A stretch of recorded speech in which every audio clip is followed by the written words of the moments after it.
Hello guys, welcome back to my channel cooking with Chaitali. আজকে আবার একটা নতুন রেসিপি নিয়ে আপনাদের কাছে চলে এলাম। আজকে যে রেসিপিটা আপনাদের সঙ্গে শেয়ার করছি সেটা খেতেও যেমন হয়, দেখতেও তেমনি হয়। নিরামিষের দিনে যদি এই রেসিপি বাড়িতে বানিয়ে খাওয়া যায় তাহলে দারুণ লাগবে। এটা কোনো মশলা ছাড়াই এই রেসিপি আমি বানিয়েছি, বেশি মশলার কোনো প্রয়োজন নেই।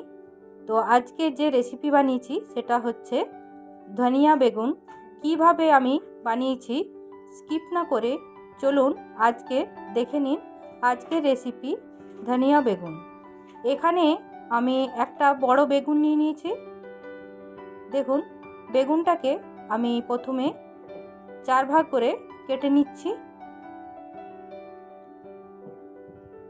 আমি এইভাবে 4 টুকরো করে নিচ্ছি। এইভাবে পুরো বেগুনটাকেই আমি 4টে করে টুকরো করে নেব।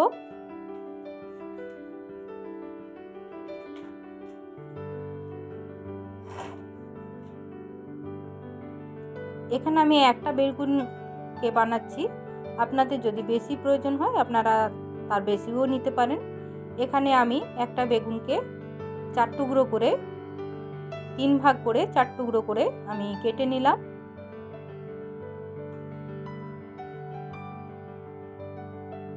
এরপর আমি বেগুনটাকে ভালো করে ধুয়ে নেব।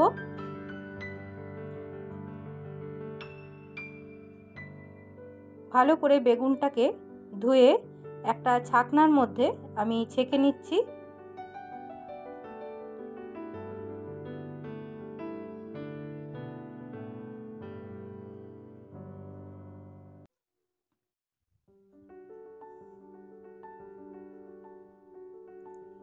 সব কটা বেগুনকে ছাকনার মধ্যে আমি ছেঁকে নিলাম। এরপর হাফ চামচ নুন দিয়ে দিলাম আর হাফ চামচ হলুদ গুঁড়ো দিয়ে দিলাম। এরপর নুন আর হলুদটাকে ভালো করে বেগুনের মধ্যে মাখিয়ে নেব।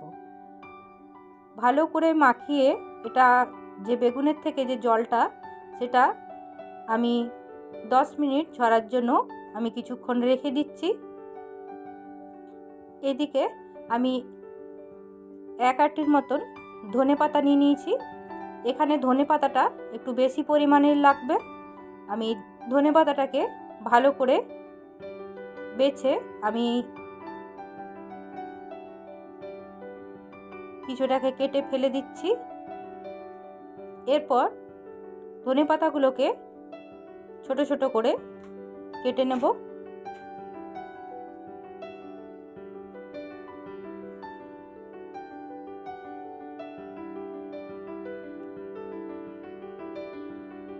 আমি ছোট ছোট করে সব ধনেপাতাগুলোকে কেটে নেব।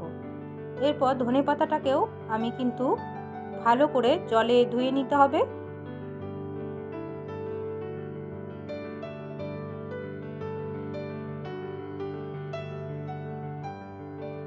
আর যেটুকু ধনেপাতা আছে সেটুকুকেও কেটে নিচ্ছি।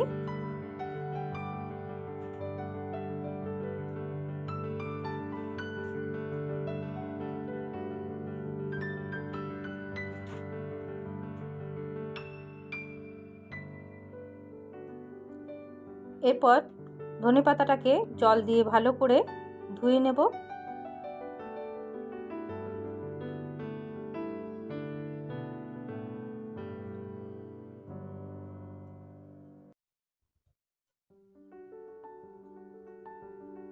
ভালো করে কচলে জল দিয়ে আমি ধনেপাতাটাকে ধুয়ে নিচ্ছি। এরপর মিক্সিং বোলে আমি ধনেপাতাটাকে জলটা ছেঁকে মিক্সিং বোলের মধ্যে নিয়ে আমি ধনেপাতাটাকে একবারে পেস্ট করে নেব।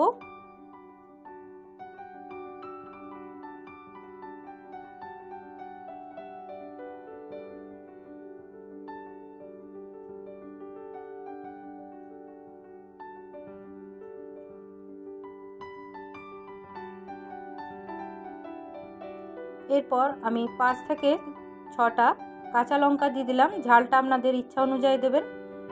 আর অল্প পরিমাণে জল দিয়ে দিলাম। এই রান্নাতে একটু ঝালটা বেশি দিলে রান্নাটা একটু ভালোই লাগবে। নিরামিষের দিনে একটু যদি ঝাল ঝাল হয় তাহলে ভালোই লাগে। এরপর আমি একটা কড়াই নিয়ে নিয়েছি, কড়াইয়ে তেল গরম হয়ে গেছে। আমি বেগুনগুলোকে নুন আর হলুদ মাখিয়ে রেখেছিলাম। এরপর বেগুনগুলোকে ভেজে নিচ্ছি।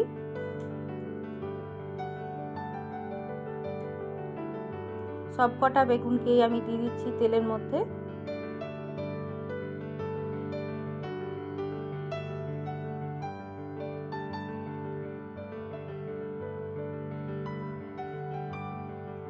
পাঁচ 10 মিনিট আগে যদি বেগুন কেটে হলুদ আর নুন মাখিয়ে রাখেন তাহলে কিন্তু বেগুনের মধ্যে নুনটাও ঢুকে যাবে এবং বেগুনের যে জলটা হালকা বেরিয়ে যাবে নুন মাখানোর ফলে, এবং ভাজার সময় কিন্তু বেগুনটাও কিন্তু ভালো ভাজা হয়। এরপর একটু উল্টে নিচ্ছি। দেখুন একটা সাইড কিন্তু ভাজা হয়ে গেছে।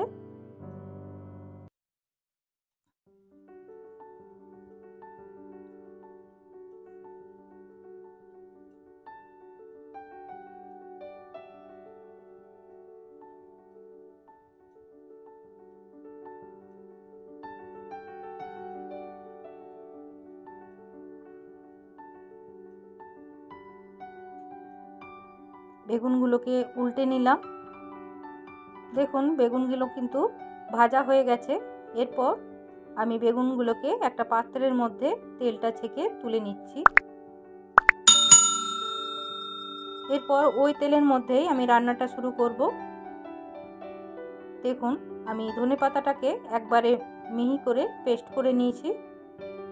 এইভাবে পেস্ট করে নিতে হবে। এরপর তেল গরম হয়ে গেছে, তেলের মধ্যে শুধু কালো জিরে আর শুকনো লঙ্কার ফোড়ন দিতে হবে। আর কোনো মশলার প্রয়োজন নেই। এই কালো জিরে আর একটা শুকনো লঙ্কার ফোড়ন দিতে হবে। এরপর যে ধনেপাতার পেস্টটা বানিয়ে রেখেছিলাম, ধনেপাতার পেস্টটা আমি তেলের মধ্যে দিয়ে দিলাম। কিছুক্ষণ আমি তেলের সঙ্গে ধনেপাতার পেস্টটাকে কিছুক্ষণ নেড়ে চেড়ে নিচ্ছি।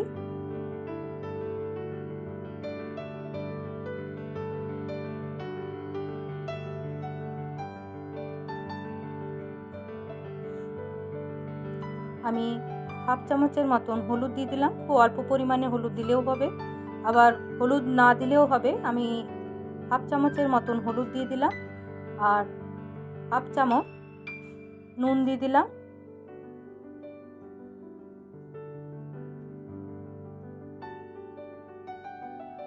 আর হাফ চামচ চিনি দিলাম। একটু হালকা মিষ্টি মিষ্টি হলে খেতে ভালোই লাগবে। চিনি যারা দিতে চান না তারা চিনিটাকে স্কিপ করে নেবেন। এরপর যতক্ষণ না ধনেপাতা থেকে তেল ছেড়ে আসছে আমি ততক্ষণ কিন্তু ধনেপাতাটাকে নেড়ে চেড়ে নেব। যতক্ষণ না তেল ছাড়ছে ততক্ষণ কিন্তু ধনেপাতাটাকে হালকা আঁচে নেড়ে যেতে হবে। দেখুন তেল ছেড়ে এসছে ধনেপাতাটা।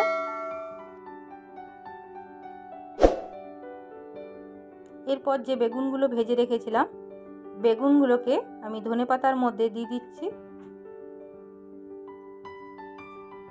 এরপর হালকা হালকা করে বেগুনগুলোর মধ্যে ধনেপাতাটাকে মিশিয়ে নিতে হবে। এখানে কোনো জলের প্রয়োজন নেই। ধনেপাতার থেকে যে জলটা আছে সেটাতেই কিন্তু রান্নাটা হয়ে যাচ্ছে। আর আগের থেকে বেগুনগুলো ভেজে রেখেছি, অর্থাৎ আমি বেগুনগুলো সেদ্ধ হয়েই আছে, তার জন্য কোনো জলের প্রয়োজন নেই বা কোনো ঢাকা দেওয়ার প্রয়োজন নেই। ঢাকা দিয়ে রান্নাটা করারও প্রয়োজন নেই। 2 থেকে 3 মিনিট একটু বেগুনটার সঙ্গে ধনেপাতাটাকে নেড়ে চেড়ে নিলেই আমাদের ধনিয়া বেগুন কিন্তু রেডি।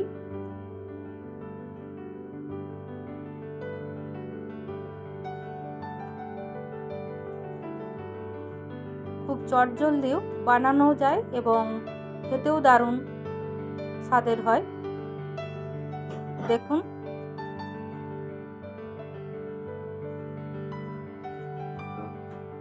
দেখুন রান্নাটা হয়ে গেছে। আমি গ্যাস অফ করে দিলাম। এরপর ঢাকা দিয়ে কিছুক্ষণ রেখে দিলাম। এরপর একটা পাত্রের মধ্যে আমি নামিয়ে নিচ্ছি। এইভাবে বাড়িতে চটজলদি আপনারা ধনিয়া বেগুন বানিয়ে নিতে পারেন। খুব তাড়াতাড়ির মধ্যেও হয়ে যায়। আর নিরামিষের দিনে যদি এইভাবে রান্নাটা বেগুন ধনিয়া যদি রান্না করেন তাহলে কিন্তু খেতে দারুণই হয়। তো আপনারা বাড়িতে বানিয়ে আমাকে জানাবেন যে আপনাদের কেমন লাগলো।